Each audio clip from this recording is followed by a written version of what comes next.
Pavarësisht se gjykata kushtetuese vendosi proti për çështjen e arrestit në shtëpi, Sali Berisha nuk i ndali sulmet ndaj këtij organi.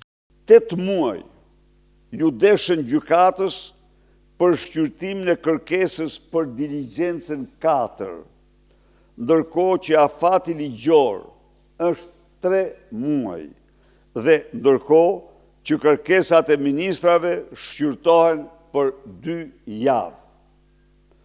Pse? Sepse për këtë gjykat, organizat të partisë së krimit, opozita është armike. Duke u ndalur tek zhvillimet politike dhe tek nisja e sesionit të ri parlamentar të hënën, Berisha la të nënkuptohet se Partia Demokratike ende nuk ka një vendim se si do të sillet në kuvend. De facto, parlamenti është i aneksuar nga organizata kriminale e Edi Ramës. Parlamenti është totalisht i aneksuar. Ne se çfarë do bëjmë, do vendosim.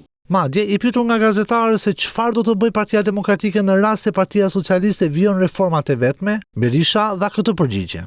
Edi Rama duhet jap dorëheqjen, kjo është përgjigja ime për çdo fjalë të tij.